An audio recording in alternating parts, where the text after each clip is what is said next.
Good day mga boss. So, busy tayo ngayong araw dahil may mga schedule client po tayo at hindi lang po isa, dalawa, kundi apat po yung magiging client ko mga boss. So, ito po sa unang pasada, bali ito po yung gustong ipatato ng ating client para sa kanyang first tattoo at hindi lang po isang kanyang ipapagawa kundi mga apat na tattoo po pero puro minimal lang po yung ipapagawa ng ating bossing. Bali ito, inahit ko po yung sa part ng dragon niya dahil meron po tayong ilalagay dito na mga star na gustong ipalagay ng ating bossing. Puro minimal lang naman po to mga boss. Bali, naging biglaan po yung schedule namin dahil ang talagang schedule po namin ay November 4. Pero in-adjust po ng ating bossing sa November 1. Kaya yun.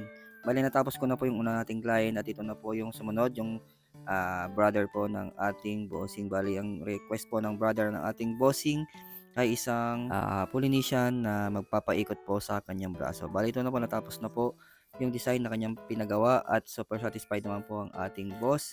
At ito na po yung isang ipapatato ng ating bossing. Bali, kinabukasan bumalik po siya dahil di na po kinaya ng oras nung kinagabihan po ng session namin. Kaya pinabalik ko na lang po siya kinabukasan para hindi naman po kami mapagod at dahil sa gabi na rin po. Bali, ang gustong ipatato po ng ating bossing ay itong si Saint Michael po na gusto niya pong ipalagay dito sa part ng kanyang braso.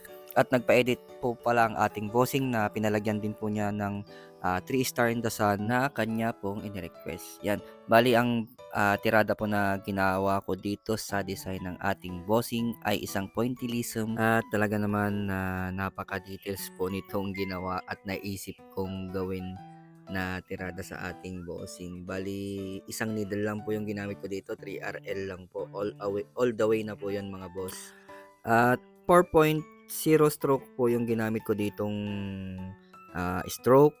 At yung voltahe naman dito mga boss ay nasa pagitan po ng 4.5 to 5.2 volts po. Doon lang po ako naglalaro mga boss dahil gusto ko po talagang ma-achieve yung details ng ginagawa kong pyesa kaya medyo mababa at mahina lang po yung voltahe na ginamit ko dito mga boss. Ayan, papakita ko po dyan nasa 4.7 po ang ginagamit ko ngayon. Tapos technique lang kung para makuha mo talaga yung pagka-pointillism ng ginagawa mong design. Bali dahan-dahan lang sa pagpunas para hindi din maburhan agad ng stencil. Kasi kapag nasobrahan mo ito sa pagpupunas, talagang mahirap ng habulin at talagang masakit din para sa akin sa ulo kapag naburhan ka talaga ng stencil. Kaya padampi-dampi lang ako pag nagpupunas lang po ako dito mga boss. Hindi ko masyadong dinidiinan at binibilisan para hindi naman ako mahirapan sa dulo na mag-stencil ulit. Kaya halos hinihinay-hinay ko lang po yung pagpupunas. Kaya kung makikita nyo dyan sa ginagawa ko ay talagang todo po ako sa pag-alalay sa pagpupunas at sa pagpupointillism po. Ayan, bali isa rin po dyan na nahihirapan ako sa may part na buhok. Kaya dyan talaga ako medyo natatagalan at sa may part na mukha niya dahil kailangan ko talagang palabasin yung gusto kong kalabasan ng ginagawa kong pyesa dahil hindi to po ito basta-bastang ah, gawin. Yan, halos nasa 70% na po ako mga boss. Bali hinuli ko na po yung sa may pakpak niya dahil doon po ako minsan nahihirapan kung tsaka hindi pa siya masyadong nabubura kaya inuuna ko muna dito sa may parting katawan po ng ginagawa kong pyesa. Tsaka isa rin dito yung nahihirapan ako itong parang nakasuot niyang parang damit niyang patong sa may papunta sa balikat niya. Yan yung medyo nahihirapan ako eh. Tsaka medyo nabubura na kasi kaya diyan din ako natatagalan. Doon ako talaga medyo nag-focus sa may suot niyang papunta sa balikat na parang hindi ko alam kung ano yun basta doon ako natagalan. Pero ayos naman, medyo na-challenge lang ako dito sa ginagawa kong pyesa at saka parang first time ko atang gumawa ng ganitong piece na pointillism na talagang napalaban talaga ako mga boss. Yan, bali nasa may parting pakpak na po ako mga boss at halos patapos na po ako. Halos nasa 80% na po ako ng ginagawa kong pyesa. At siyempre, salamat na rin po sa inyong panonood at hanggang dito po ay sinusubaybayan nyo pa rin po yung mga video at mga session po natin. Kaya lubos po ako nagpapasalamat sa inyo mga boss. At balik po tayo dito sa ginagawa kong pyesa. Yan, halos nasa kabilang parte na po ako ng pakpak ng ginagawa kong pyesa mga boss at halos patapos na po ako. At itong client po pala natin ay galing ng US. Yun. At ito na po pala yung finished product mga boss.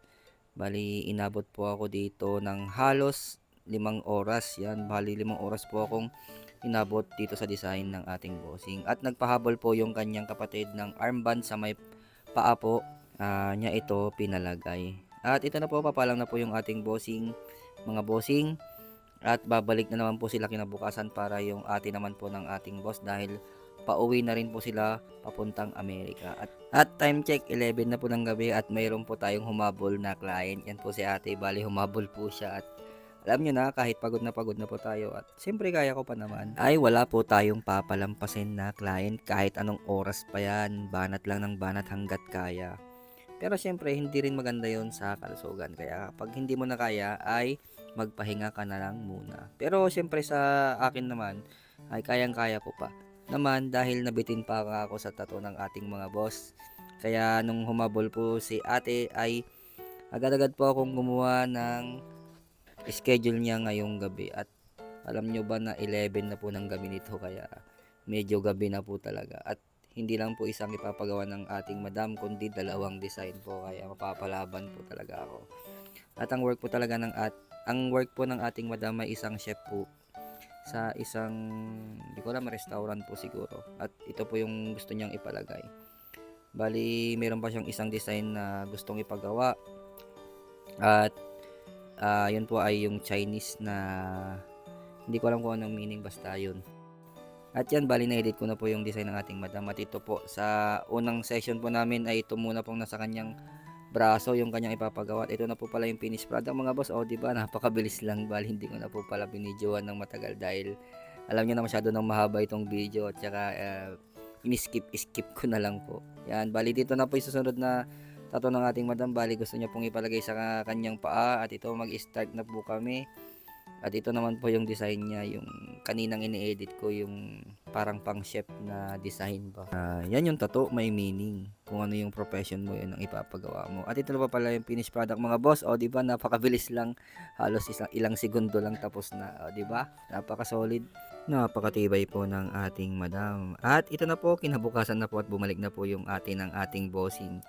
At ang ipapalagay po niya ay yung armband tattoo po. Yan, medyo dito nagsusukat po ako ng paglalagyan po namin ng design ng ating madam. Hirap hirap kaya pag armband. Kailangan mo talagang isentro at maayos yung line na ginagawa mo.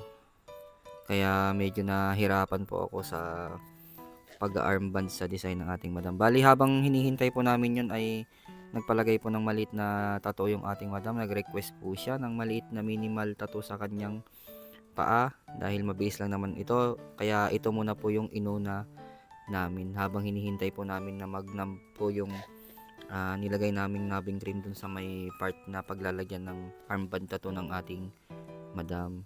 O, di ba? O, bali ito na po yung finished product mga boss. O, di ba? Napakalit lang tsaka minimal lang po yan. At ito na rin po yung finished product ng armband tattoo ng ating madam. O, di ba? Napakabilis lang. Pero natagalan po ako dyan kasi napakahirap pong mag-stencil. Ay, mag-drawing pala. Doon ako natagalan sa pagpiprehand sa armband tattoo ng ating madam. So, hanggang dito na lang po ang aking video. Salamat po.